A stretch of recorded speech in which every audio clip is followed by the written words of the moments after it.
सर्वप्रथम अभ्यर्थियों को इन बातों का बिल्कुल ध्यान देना चाहिए, जैसे न्यूज़पेपर रीडिंग। विश्व की एक बड़ी सत्यता ये है, विश्व इतिहास की और विश्व भूगोल की, कि कोई भी राजधानी और सभ्यता नदियों के किनारे ही विकसित होती और जन्मती है। कई बार यूपीएससी में डायरेक्ट शहरों से रिलेटेड आ जाता है। इराक और सीरिया जैसे देशों के शहर मिलान करने को आ गए थे, मौसूल, बगदाद, तिब्रीज, ऐसे करके सारे शहरों को मिलाने के लिए आया था।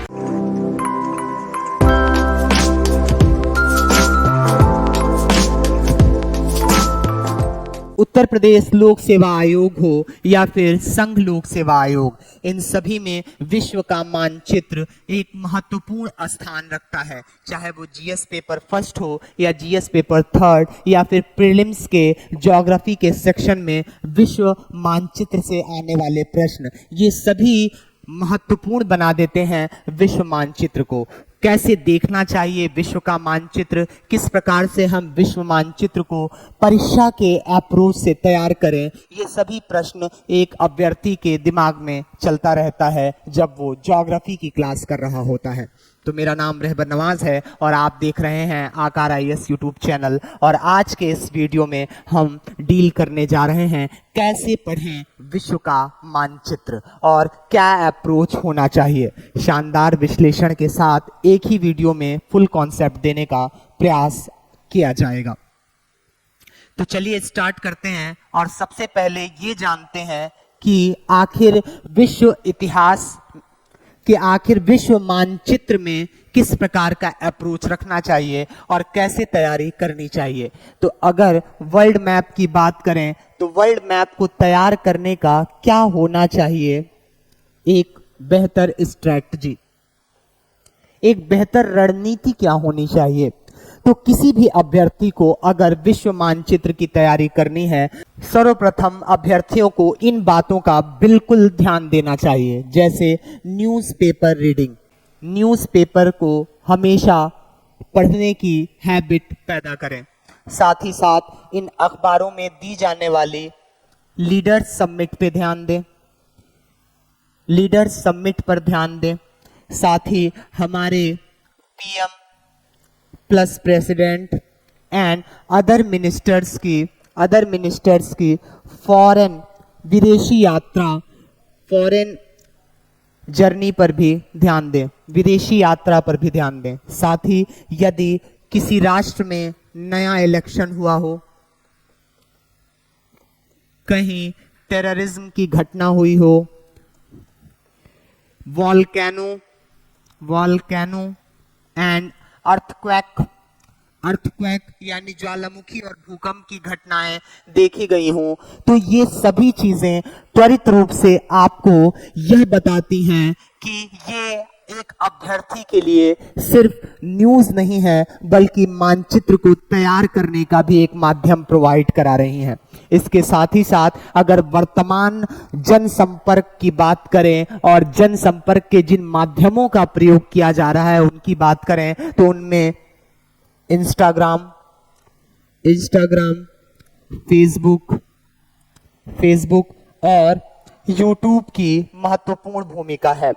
इन सभी में अगर आप न्यूज़ चैनल्स के प्रोफाइल को फॉलो करेंगे तो वो आपको लगातार अपडेट करती रहेंगी समसामयिक घटनाओं से और देश और विदेश की घटनाओं से, और यह सभी आपको परिलक्षित करेगा, आपको यह बताने का प्रयास करेगा कि मानचित्र की तैयारी कैसे करनी चाहिए। जैसे अभी हाल ही में भारत के प्रधानमंत्री फ्रांस और यूएई की यात्रा पर रवाना हुए हैं और वहां वो जाकर के वहां के आधिकारिक परेड में सम्मिलित होंगे मुख्य अतिथि के रूप में। वहीं यूएई में वहां के शासक से मिलेंगे और भारत के साथ संबंधों को आगे बढ़ाएंगे। अब ये घटना किस प्रकार से प्रेरित करेगी विश्व मानचित्र को देखने के लिए। मैं विश्व मानचित्र अगर देखूंगा तो तुरंत जैसे ही मैं न्यूज़ में पढ़ूंगा कि फ्रांस में प्रधानमंत्री जा रहे हैं, तो दूसरा इतने सारे साधन जो मैंने आपको बताए उसमें एक साधन और मैं मेंशन करना चाहूंगा आपके लिए कि जैसे ही आप सुने कि भारत के मंत्री या प्रधानमंत्री या राष्ट्रपति विदेशी यात्रा पर जा रहे हैं, तो तुरंत एक दूसरी चीज जो आपको इन सब से पहले नजर आएगी, वो पहले जिस चीज को आप टच करते हैं वो है आपका मोबाइल हैंडसेट।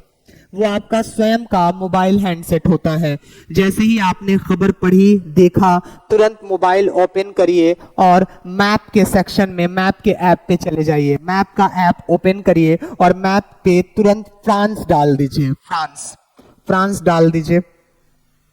मैं यहाँ तुरंत मैप पे फ्रांस डाल दूंगा और फ्रांस डालने के बाद एक अमूमन मुझे आइडिया मिल जाएगा कि फ्रांस कहाँ है। ऐसे उन बिगनर्स के लिए काफी आसानी होगी जो देश की अवस्थिति के बारे में, राजधानी के बारे में नहीं जान पाते हैं। अब यहाँ मैंने खोला, डायरेक्ट फ्रांस ओपन होके आ गया। लेकिन अब यहाँ बड़े मैप पे हम समझेंगे कि आखिर प्रधानमंत्री फ्रांस गए हैं तो क्या क्या चीजें हमें देखनी चाहिए फ्रांस के बारे में। एक एक एग्जाम्पल के साथ मैं समझाऊंगा। पूरा मैप आपको तैयार करना है। इधर पॉलिटिकल मैप आप देख रहे हैं और इधर ज्योग्राफिकल मैप दे रहे हैं। इन दोनों के द्वारा ही आपको मैप तैयार करना है। किसी भी एक कॉन्टिनेंट का सिर्फ एक पोर्शन नहीं, पॉलिटिकल भी देखना है और ज्योग्राफिकल भी देखना है। तो मैं पहले पॉलिटिकल मैप में फ्रांस की अवस्थिति को देखता हूं। तो पहला मेरा नजरिया होगा कि इसके स्थलीय सीमावर्तीय देश कौन से हैं। तो पहले इटली की सीमा मिल रही है, फिर उसके बाद स्विट्जरलैंड है, फिर जर्मनी है, लग्जमबर्ग है और बेल्जियम है और स्पेन है। ठीक है। वहीं इसकी समुद्री सीमा यूनाइटेड किंगडम से मिल रही है। पहला ये अप्रोच हो गया।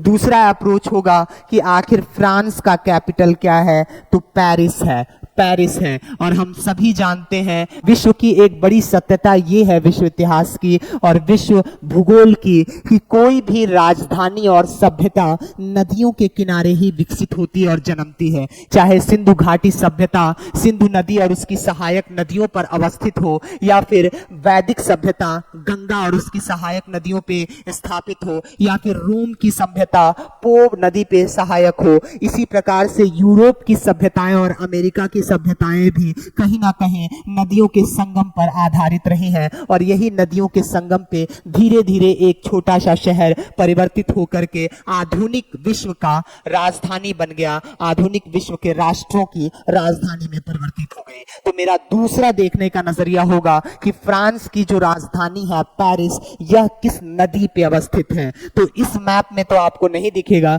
लेकिन आप यहाँ पे आइएगा और देखिएगा तो यहाँ आपको सीन नदी दिखेगी।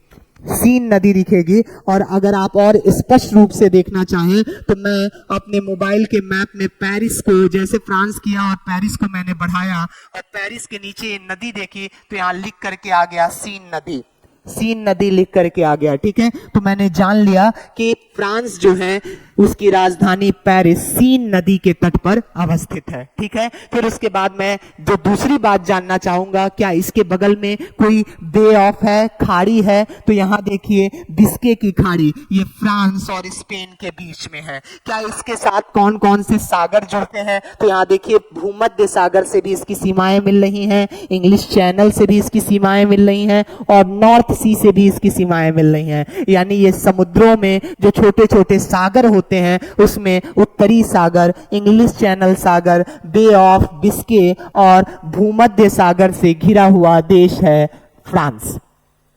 ठीक है। ये हो गया देखने का नजरिया। अब दूसरा मेरा नजरिया होगा कि आखिर इसके आसपास कोई पर्वत पाए जाते हैं क्या, कोई पहाड़ पाए जाते हैं क्या। तो आप देखेंगे इटली और फ्रांस की सीमा बनाता है आल्प्स पर्वत श्रृंखला। ये इन दोनों की भौगोलिक सीमा का निर्धारण करता है। एक होती है राजनीतिक सीमा जिसे मनुष्य निर्धारित करते हैं, एक होती है भौगोलिक सीमा जिसे प्रकृति निर्धारित करती है। तो पर्वत, नदियां, ये सभी प्राकृतिक सीमाएं हैं। ठीक है। तो आल्प्स पर्वत इटली और फ्रांस के बीच में अवस्थित है और इनके बीच में एक सीमा का निर्धारण करता है जो प्राकृतिक रूप से अवस्थित है। क्या इसमें कोई और दूसरी नदी भी है। तो देखिए लोयर नदी भी इस फ्रांस से होकर के प्रवाहित होती है।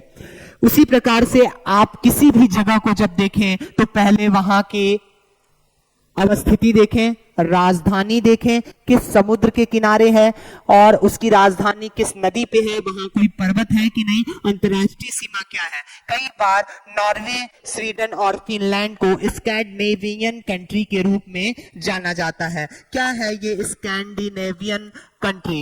ये नॉर्वे, स्वीडन और फिनलैंड को मिला करके स्कैंडिनेवियन कंट्री कहा जाता है, बिकॉज ऑफ यहाँ पे अवस्थिति है स्कैंडिनेवियन माउंटेन्स की, और ये तीनों देशों में फैली हुई है। नॉर्वे की राजधानी में अगर जानूंगा तो नॉर्वे की राजधानी आपको ओस्लो मिलेगी, स्वीडन की स्टॉकहोम मिलेगी और फिनलैंड की हेलेंसिकी मिलेगी। हाल ही में नाटो में सम्मिलित होने वाला जो देश है नवीनतम, वो फिनलैंड है, ठीक है। और स्टॉकहोम को हम 1972 में क्लाइमेट से रिलेटेड समिट का एक एसेट मानते हैं कि यहीं से विश्व में जलवायु परिवर्तन की बदलती अवस्थिति को जानने के लिए जो पूरे देश समझौता कर रहे हैं विश्व पर्यावरण के लिए, वो पहली अवधारणा हमको 1972 के इसी स्टॉकहोम कन्वेंशन से देखने को मिलती है, ठीक है।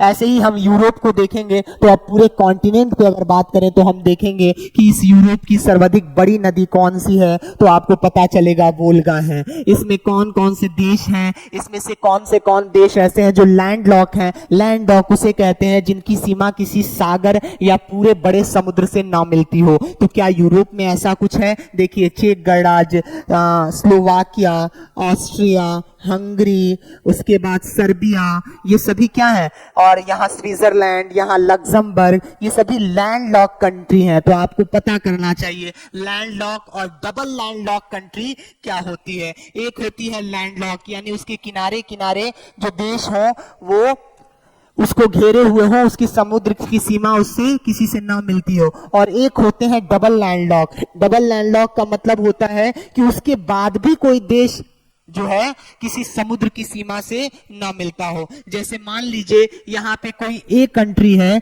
और इसकी सीमा किसी समुद्र से, सागर से नहीं मिलती है, चारों तरफ क्या हो, चारों तरफ अलग अलग देश हो, और उसके बाद कुछ देश ऐसे हो कि उनके बाद भी समुद्र ना मिलता हो। तीसरे नंबर पे यानी यहाँ ए, बी और सी अगर मैंने ले लिया तो ये ए जो है ना, ये डबल लैंडलॉक कहलाएगा, क्योंकि पहले भी लैंडलॉक और फिर उसके बाद जो देश है वो भी लैंडलॉक है। तो ए वाला डबल लैंडलॉक कंट्री कहलाएगा और फिर उसके बाद समुद्र पड़ेगा।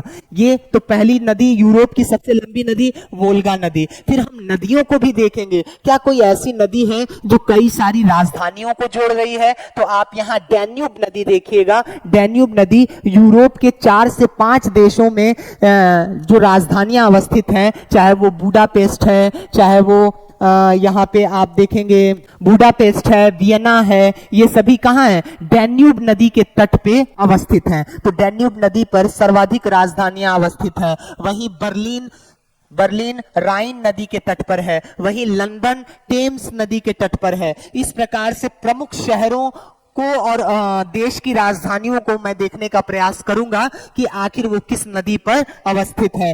क्या कोई ऐसा पर्वत है जो कॉन्टिनेंट को बांट रहा हो? तो आप यहाँ काराकस पर्वत देखेंगे, इसको कैकस पर्वत भी कहते हैं। इसी पे एल्ब्रुस माउंटेन सर्वोच्च चोटी है।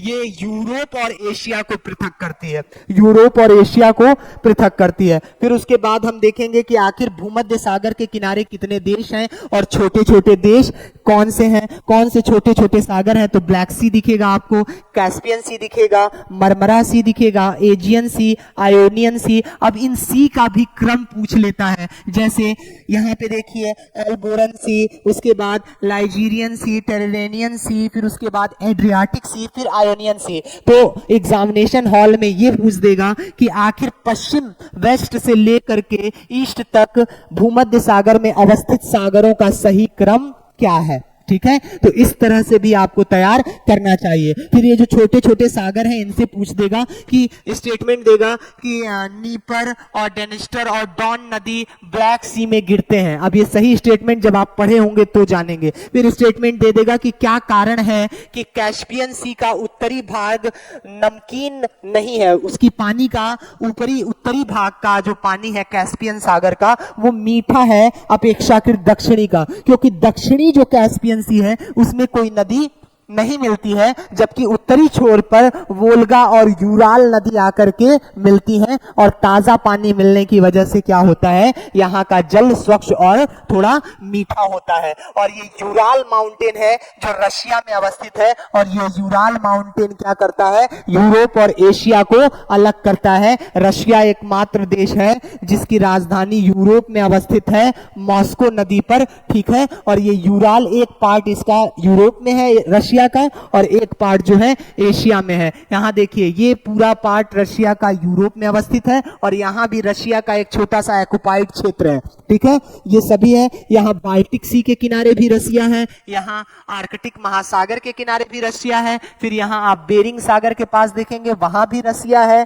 तो रशिया कैस्पियन सी के पास भी है, रशिया काला सागर के पास भी है। व्यापक स्तर पे भौगोलिक अवस्थिति इसे समृद्धशाली राष्ट्र के रूप में परिवर्तित करता है। तो इस प्रकार से अगर आप मैप देखेंगे तो काफी सहायक होगा। फिर और क्या पॉइंट देखना चाहिए, और आपको देखना चाहिए कि कौन कौन सी जल संधि है। जैसे यहाँ स्पेन और यहाँ मोरक्को है, मोरक्को में यहाँ पे एटलस माउंटेन है, एटलस माउंटेन मोरक्को में अवस्थित है। मोरक्को की राजधानी रबात है और टाउ बकल इसकी सर्वोच्च चोटी है। और ये वही मोरक्को है जिसमें इतिहास में मध्यकालीन भारत में सबसे लंपट मूर्ख कहे जाने वाले तुगलक वंश का शासक मोहम्मद बिन तुगलक के शासनकाल में एक दार्शनिक इतिहासकार यहां से चल करके भारत पहुंचा था, जिसका नाम इब्न बतूता था, और उसने जो किताब लिखी थी वो रहला थी। देखा आपने, मैं पढ़ा रहा हूं ज्योग्राफी में मैपिंग, और किस तरह से एक सब्जेक्ट से दूसरे सब्जेक्ट को रिवीजन कर रहा हूं। यही अप्रोच होना चाहिए आपका कि अगर आप एक चीज पढ़ रहे हैं तो उसके साथ कोरिलेट करिए अन्य चीजों को भी,